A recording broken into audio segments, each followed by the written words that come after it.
বাংলাদেশ থেকে আমার এক বন্ধু, আমার এক বোন বলতে পারি, সুস্মিতা চৌধুরী, যে কিনা আমাকে কমেন্ট করেছিল আজ থেকে 9 দিন আগে কি আমি যেন একটা আলাদাভাবে ব্লগ তৈরি করি। আর সেই ব্লগটা হবে শুধুমাত্র কেমনভাবে আমি স্নান করার পর আমার চুলটাকে হ্যান্ডেল করি সেইটা নিয়ে। তো আমি বলেছিলাম যে খুব জলদি ব্লগটা আসবে, তো ফাইনালি আজকে আমি বানিয়ে ফেলেছি। তো দেখো ফ্রেন্ডস, এটা পোস্ট করতে একটু লেট হয়েই গেল, আসলে শরীরটা ভালো ছিল না। তো সব থেকে প্রথমে দেখে নাও আমি এই শ্যাম্পুটা ইউজ করি। আজকে ভাবলাম তোমাদের সাথে একটুখানি শ্যাম্পুটা আমি শেয়ার করেই নিই। তো আমার ন্যানোপ্লাস্টিয়া হয়েছে ফ্রেন্ডস। আগে আমি ক্যারাটিন করাতাম, মানে ক্যারাটিন করিয়েছি আমার, তারপরে বোটক্সও হয়েছে, আর এইবার সলমান ভাইয়া করেছে ন্যানোপ্লাস্টিয়া। শ্যাম্পু করার পর প্রথমে তারপরে এই ক্রিমটা লাগিয়ে নেব। আর এই ক্রিমটা লাগিয়ে মোটামুটি এখন আমাকে 10 মিনিট থাকতে হবে। প্রথমে তো খুব ভালো করে মাসাজ করে নিতে হবে ফ্রেন্ডস। আর এটা না যেরকমভাবে আমি করছি, যেভাবে আমি যে জায়গায় লাগাচ্ছি এক্স্যাক্ট এমনিভাবেই লাগাতে হয়। এই ক্রিমটা কিন্তু ভীষণ ভালো হয়। তো 5 থেকে 10 মিনিট এখন আমি ওয়েট করে নেব, আর তারপরে হেয়ারটা ভালো করে ওয়াশ করে নেব। তো জরুরি নয় যে আমি যেটা লাগাচ্ছি তোমরা সেটাই লাগাবে, তবে হ্যাঁ এইটা জরুরি যে শ্যাম্পু করার পর যে কোনো একটা ক্রিম মাথার মধ্যে লাগানো, আর তারপর হেয়ার সিরাম। তো আমার স্নান করা কমপ্লিট। তো এইবার হচ্ছে বোনের প্রশ্নের আমি উত্তর দিতে পারবো ফ্রেন্ডস, কি এই যে কেমনভাবে আমি আমার চুলটাকে হ্যান্ডেল করি, মানে ভেজা চুলটাকে, যেন গায়ের মধ্যে জলও না পড়ে, ড্রেস না খারাপ হোক। আবার অনেক সময় দেখবে স্নান করার পরও তো অনেক কটা কাজ থাকে, তো কেমনভাবে ভেজা চুলটাকে আমরা বেঁধে নিয়ে করি। তা আমি বলি ফ্রেন্ডস, আমি কিন্তু চুল বেঁধে নিয়ে কোনো কাজ করি না, কারণ সলমান ভাইয়া আমাকে মানা করেছিল, তাতে কি না আমাদের চুল কিন্তু খারাপ হয়। তো এই যে যেরকমভাবে আমি চুলটাকে এখন দেখাচ্ছি, যেরকমভাবে আমি করি এরকমভাবেই আমি সবসময় করি। আর তারই সাথে আমি টাওয়াল যে ব্যবহার করি এরকমটা কিছু নয়, আমি নরম টাইপের জিনিস ব্যবহার করি। যদি টাওয়ালও হয় সেটা নরম যেন হয়, যদি গামছা হয় সেটা অবশ্যই নরম হবে। তো এখন আমি যেটা দিয়ে করছি এরকমভাবেই আমি করি। তো দেখো এখানে চুলটাকে ভালো করে খানিকক্ষণ অমনি করে বেঁধে রেখে আমি হাত দিয়ে একটু একটু প্রেস করে নিলাম। আর এরপর না খুব রোগড়ে রোগড়ে যে অনেকে মোছে না, ওটা কিন্তু নয়, এই যে এরকম একটুখানি চেপে চেপে মুছে নিতে হবে। তো ব্যাস এইটা আমি করি।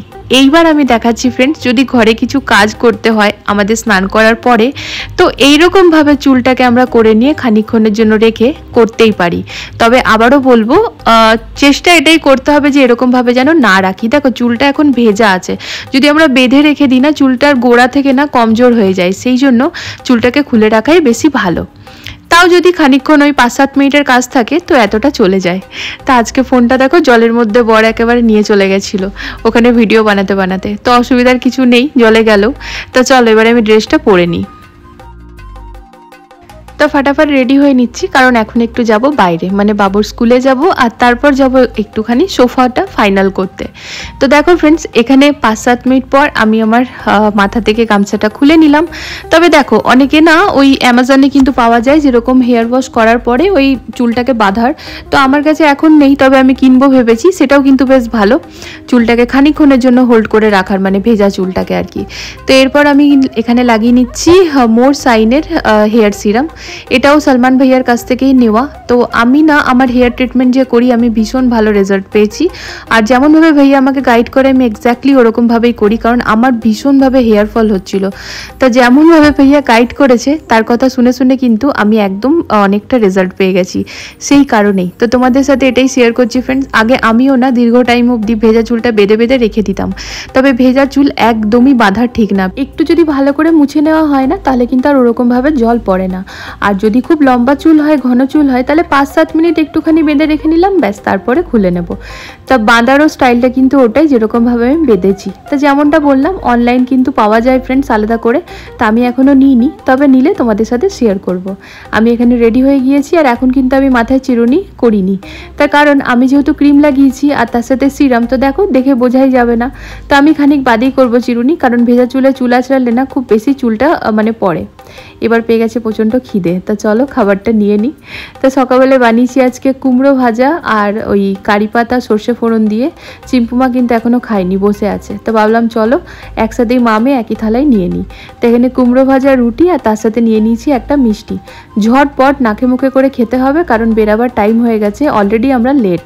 তো অ্যাকচুয়ালি স্কুলে না পার্টিকুলার টাইম যখন দিয়ে দেয় তখন তো আমরা টাইমেই যাই, কিন্তু আজকে কি হয়েছে না 11টা থেকে 1টার মধ্যে যেতে পারি। ঠিক আছে নাও তাহলে এবার 1টাতেই পৌঁছাবো, এরকমই একটা ব্যাপার। তা চিম্পু মাকে খাওয়ানো তো বিরাট বড় ব্যাপার, ওকে সেই হাতে পায়ে ধরে খাওয়াতে হয়।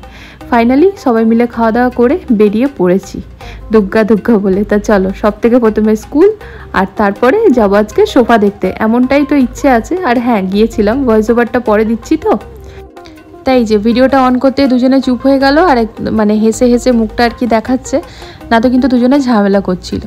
আর আজকাল যেহেতু নবরাত্রি চলছে ফ্রেন্ডস, তো রাস্তায় না প্রচণ্ড ট্রাফিক, প্রচণ্ড ভিড় পাচ্ছি, কিন্তু কিছু করার নেই আর কি। কিছু কিছু জায়গা আছে এতটাই দূর, আর সবাই মিলে একসাথে যাব, তো গাড়ি নিয়েই বেরাতে হবে, আদারওয়াইজ স্কুটিতে না তাড়াতাড়ি হয়ে যায়, কিন্তু 4 জন মিলে তো আর স্কুটিতে যেতে পারবো না। তো চলো, স্কুলের প্রায় কাছে আমরা চলেই এসেছি, ভেতরে যাওয়া যাক।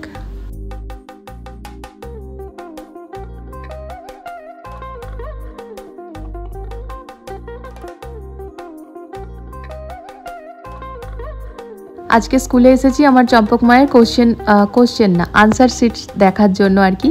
এই জাস্ট খানিক দিন আগেই তো হাফ ইয়ারলি এক্সাম শেষ হলো, তো সেই আনসার শিটসই দেখতে এসেছি। বেশ ভালো, মেয়ে যেমন করে ওরকমভাবেই রেজাল্ট করেছে আর কি। তো দেখো, সব কিছু তো ওরকমভাবে ব্লগে তুলে ধরার নয়। 5C আমার বড়বাবুর ক্লাস, তো চলো নেক্সট ইয়ার থেকেও ক্লাস 6-এ চলে যাবে। দেখতে দেখতে মেয়েটা আমার কত বড় হয়ে গেল। আর এরপর বড়মশাইকে বললাম ঘরে চলো, সোফাটা দেখতে পরে আসবো, বলছে না রাস্তাতেই তো। তো সোফা আমরা দেখেই গেছি ফ্রেন্ডস, আগেও আমি ব্লগে শেয়ার করেছি। তো এবারে ফাইনাল অর্ডার দেবো সেই কারণে, তো ভাইয়ারা ঘরে আসবে আর কি আজকেই নাপতে। তো এখানে একবার ঢুকে দেখে নিলাম কীরকম কি নেব। প্রতিটি সোফাই এত ভালো, তাই ভাবলাম চল একটুখানি বসে দেখি। ভীষণ আরামদায়ক আর কি। তো মানে কালারগুলোও বেশ ভালো ভালো, তবে এই যে কালার দেখছো না, এই একটাও কালার কিন্তু আমরা নেব না, আমাদের কালার একদম আলাদাই। বড় অনেকদিন ধরে ওটা ফাইনাল করে রেখেছে, আর আমারও বেশ পছন্দ হয়েছে। তা চলো, এরপর দেখা টাকা হয়ে গিয়েছে, ঘরে যাই, কারণ ঘরে গিয়ে পরে আবার এক্ষুনি ভাইয়ারা খানিক বাদেই আসবে নাপটা নিতে। প্রথমবার যখন এসেছিলাম এই দোকান থেকে বেড নিয়েছিলাম, আমাদের দুটো যে বেড ঘরের, তো তখন কিন্তু আমি কোনো ভিডিও বানাইনি, বিকজ ভাইয়া বলেছিল কি না ভিডিও বানানো অ্যালাউ নেই। অ্যাকচুয়ালিতে ভেবেছিল যে আমি হয়তো ভিডিও বানিয়ে চলে যাব, অন্য কোথার থেকে নেব। তো এখন যেহেতু ফিক্স কাস্টমার হয়ে গেছি, গেলে পরে বলে ম্যাম ভিডিও বানাবে না, ভিডিও বানিয়ে নাও। তো এই হচ্ছে ব্যাপার। তো দেখো ফ্রেন্ডস, এখানে সিসম কাঠের ডাইনিং টেবিল, আমরা এটাই প্ল্যান করছি ঘরের জন্য। খুব ঝিকঝাক আমাদের পছন্দ নয় গো, আমাদের পছন্দটা একটুখানি ওই রয়্যাল টাইপের, যেরকম সেগুন কাঠ থাকে সেরকম সিসম কাঠ। তো এখানে না সেগুনের থেকে সিসমটা বেশি ভালো। তো আমাদের বেড দুটোও সিসমেরই, তো এখন আমরা ডাইনিং টেবিলটাও ওইটারই নেব, আর আমাদের সোফাটাও কিন্তু ওইটারই। তো দেখো, সব কিছু দেখে টেকে ফাইনাল করে যাচ্ছি, আর এখানে বর, আমি, মেয়েরা সবাই ভালো করে বসে বসেও যাচ্ছি, ফিল নিয়ে নিচ্ছি যে ঘরে গেলে যে কিনবো আমরা এরকমই আর কি আরামদায়ক হবে। তো এবার মেয়েদের হাত ধরে গুটি গুটি পায়ে চলো বাইরে বেরিয়ে পড়ি।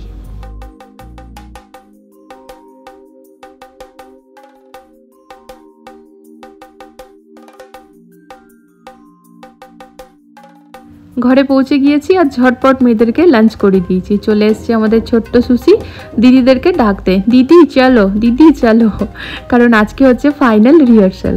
তাই বললাম ঠিক আছে, তুমিও তাহলে করে নাও রিহার্সাল। ও বানার সেনাতে আছে আর কি, ও ঝুন্ডে আছে, ও তো ওরকমভাবে কোনো লিপসিং দিতে পারবে না, ওই জন্য। আর ও এমনিও অনেক ছোট। তো চলো এবার মেয়েরা যাক ওইখানে, আর তারপরে আমি বর আমরাও মানে আর কি খেয়ে নেবো। তো আজকে রান্নাটা মাই করেছে, মানে জলখাবার টলখাবার বানিয়ে ঠানিয়ে তো আমি চলে গেছিলাম। তো দেখো এখানে পেঁপের ডাল হয়েছে, আর একটুখানি মিক্স ভেজ টাইপের কিছু হয়েছে, পার্টিকুলার কী আছে বলতে পারবো না। আর তার সাথে বিনস ভাজা, আর নিয়েছি একটুখানি আচার। আমাদের বাড়ি ভেজ খাবারটা না বেশি চলে ফ্রেন্ডস। তো এরপর কিচেন ক্লিন করার টাইম, খাওয়া দাওয়া কমপ্লিট হয়ে গিয়েছে, গ্যাস ওভেনটা ক্লিন করে একেবারে বাসন টাসন ধুয়ে রেখে নিচ্ছি, তাহলে বিকেলবেলায় না আর বার্ডেন হয় না। আর এখন যদি ছেড়ে দিই না, তাহলে বিকেলবেলায় বিরাট বার্ডেন হয়ে যাবে। আর এখন তো আমি ঘরে বসতেও পারবো না ফ্রেন্ডস, এটা করে পরে যেতে হবে উপরে ক্লাব হাউসে, কারণ আজকে যেহেতু ফাইনাল রিহার্সাল, তো আমাদের ক্লাব হাউসেই হবে, কারণ এরপরে তো প্রোগ্রামের দিনই চলে আসছে। তো সেই জন্য তো ওইখানে হলে না বেবিসরাও একটুখানি কমফোর্টেবল হয়ে যাবে, আর বুঝে যাবে কীভাবে কী হচ্ছে। তো সেই জন্য আমরা মারাও যাব আর কি, আর এদিকে আমার বরকেও যেতে হবে, কারণ প্রজেক্টরটা আমাদের যে ঘরে আছে ওটাই আমরা ওখানে আর কি ইউজ করব। তো ঠিক আছে চলো, ওগুলো তো হবে সব কিছু। এখানে বাসন টাসন মেজে, এই দেখতে পাচ্ছ এইটা না ভীষণ মানে ওই হার্ড টাইপের, তো এটা দিয়ে না আমার এই সিঙ্কটা ক্লিন করতে বেশ সুবিধা হয়। তো প্রথমবার যখন এনেছিলাম না, বর ফেলে দিয়েছিল, বলছে এটা দিয়ে বাসন মাজবে না, বাসনে দাগ হবে। ও ঠিকই বলেছে, স্টিলের বাসনে মাজলেই কিন্তু দাগ হয়ে যায়, একেবারে পরিষ্কারের সাথে সাথে দাগও হয়ে যায়, মানে দাগটা ফ্রি আর কি। তো আমি আর বাসন মাজি না, তবে এই সিঙ্কটা মাজার জন্য ঘষার জন্য ওটা রেখে দিয়েছি। আমি যতবার বাসন মাজি ফ্রেন্ডস ততবার আমি সিঙ্কটাকে ক্লিন করি, তাতে কিনা আমার মনের শান্তি। তা চলো কিচেনের কাজ কমপ্লিট, লাইট বন্ধ করে দিলাম। ঘরে আছে কটা কাপড়, মানে যেমন যেমন কাপড়গুলো শুকাচ্ছে না আমি তেমনই গুটিয়ে গুটিয়ে রেখে দিচ্ছি, তাহলে কি হচ্ছে না বার্ডেন হবে না আর কি। আর ওই যে বর এখানে ল্যাপটপ নিয়ে বসেছে, ওই যে আমাদের যে প্রোগ্রাম আছে বাল রামায়ণ, তো ওইটারই আর কি কিছু ভিডিও বার করছে ও, মানে ইয়ে থেকে ইউটিউব থেকে, যেগুলো কিনা ব্যাকগ্রাউন্ডে প্লে হবে। আর এই দেখো এতক্ষণে আমি চুলটা আঁচড়াচ্ছি, এতক্ষণে আমি চিরুনি নিয়েছি, দেখেছো? তো ওরকমভাবে জট কিন্তু হয় না, কারণ ওই যে বললাম ক্রিম লাগিয়েছি, তারপরে সিরাম লাগিয়েছি। সিরাম আগে লাগাতাম না, ঘরে কেনা থাকতো কিন্তু আমি লাগাতাম না, তবে এখন বুঝতে পেরেছি কেন দরকার। আর তোমরা দেখে বুঝতেও পারছো ফ্রেন্ডস, ওরকমভাবে কিন্তু জটটা ধরেনি। চুলটাকে জাস্ট ডিভাইড করে নিলাম মাঝখান থেকে, আর আস্তে করে চিরুনির মোটা দিকটা দিয়ে আঁচড়ে নিলাম।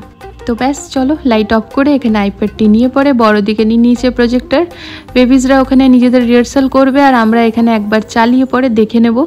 তো একদম যাচ্ছি আমরা এবারে 32nd ফ্লোরে।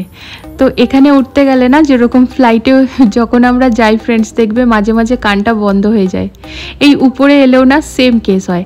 উপর থেকে যখন নিচে নামি না তখন যেন হঠাৎ করে কানটা খুললো, এরকম একটা ব্যাপার। তবে এত উপরে না আমাদের নেটের কিন্তু আমার খুব অসুবিধা বোঝায়। আমি জানি না যারা অ্যাকচুয়ালিতে 30 ফ্লোরে 31 ফ্লোরে আছে ওদের কিভাবে নেটটা সবসময় ভালোভাবে চলে। যাই হোক, হবে হয়তো কিছু ব্যবস্থা। তো দেখো এখানে ভাইয়ারা চলে এসছে, এক্ষুনি গেলাম এক্ষুনি আবার নেমে আসতে হলো। তা দেখো এখানে নাপঝাপ চলছে আর কি, এই জাস্ট এক্ষুনি উঠেছিলাম। তো ঠিক আছে, এটাও জরুরি কাজ ছিল। তা আমরা ভাবলাম ভাইয়ারা চলে যাক তারপরে যাব, কিন্তু এটাও বুঝতে পারছিলাম না ভাইয়ারা কতক্ষণে আসবে না আসবে, তাই চলেই গিয়েছিলাম। তাই এখানে দেখা যাক, মানে ইচ্ছে আছে দিওয়ালির আগেই সোফাটা নিয়ে নেব। তো দেখা যাক, ঠিক আছে হলে তো তোমরা জানতেই পারবে। তো দেখো এখানে আবার না আমি ভাত চাপিয়ে দিয়েছি, আর এখানে আলু পেঁয়াজ আদা রসুন সব কেটে নিয়েছি, ধনেপাতা, আর তার সাথে একটুখানি পনির ভেজে নিয়ে পরে একটুখানি সব মিক্স করে আর কি রাইস বানিয়ে নিলাম।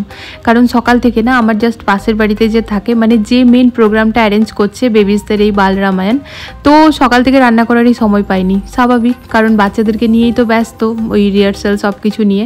তাই বললাম ঠিক আছে চটজলদি আমি কিছু একটা বানিয়ে দিচ্ছি। তো আমি এখানে এটাই বানিয়ে নিলাম, আর একেবারে এই প্লেট সমেত আমি তাকে বাড়িতেই দিয়ে আসবো, বললাম কি তুই ওখানে আরামসে খেয়ে নেবে। তো এই যে দেখো দেখতে ইয়াম্মি হয়েছে না, খেতেও কিন্তু বেশ ইয়াম্মি হয়েছে। সকাল থেকে মানুষ খায়নি শুনে খারাপ লাগে না, তাই ঝটপট বানিয়ে দিয়ে এলাম। আর এইখানে আমি বানিয়ে নিচ্ছি রুটি, একই সাথে দেখো ওইটা করতে করতে আমার ঘরের রুটিটাও হয়ে গেল।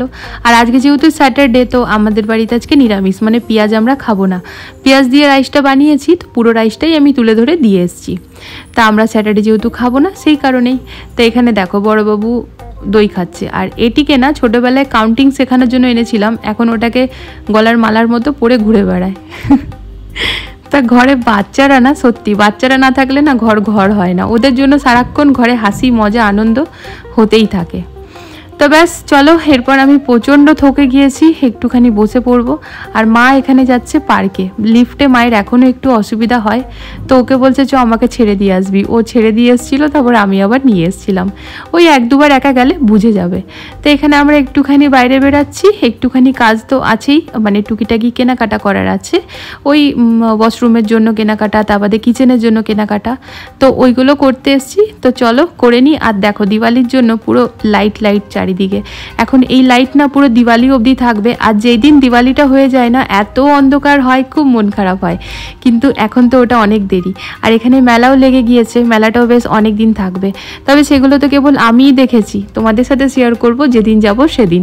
তো একবার তো নয় 2-3বার যাব, ইচ্ছে আছে। আর দেখো এটা না আমি আমার কিচেনের জন্য কিনবো, যেখানে আর কি আমার ডাব্বা ঠাপ্পা রাখবো না, ওইখানে কাটিং করে করে নিচে রেখে দেবো, তারপর আবার ওয়াশেবল, ধুয়ে নিয়ে আবার রাখা যাবে। আর এই পিনগুলো ভীষণ ভালো, কাপড়গুলো একদম উড়ে না, মানে অনেক উপরে থাকি তো ওই জন্য। আর এইখানে বাবুরা ড্রেসটা ট্রায়াল করছে, এই যে মাঙ্কি নীল আর নল আছে না, তো বাবু হয়েছে নীল মানে চিম্পু, আর বড় বাবু হয়েছে লক্ষ্মণ। তো ওরা একবার ট্রাই করে নিচ্ছে সাইজ টাইজ সব ঠিক আছে কিনা। আর তারপর আমরা যে নিয়ে এলাম না ফ্রেন্ডস, বর এই যে নিজের হাতেই লাগাচ্ছে। তা আমার বরের বক্তব্য এগুলো নাকি প্লাম্বার ভাইয়ার থেকে ও বেশি ভালো করবে। আর এখানে কাটোরা সিস্টেম এনেছি, যার ফলে নালি কখনো জাম হলে পুরোটা ভাঙতে হবে না। তো এই যে দেখো এই সিস্টেম দেখতে পাচ্ছ, উপর থেকে একটা জালি লাগানো থাকবে, ওই জালিটা খুললে পরে এই কাটোরাটা বার করে যেটা জাম হবে ফেলে আবার রাখা যাবে। তা চলো আজকের জন্য বাই বাই।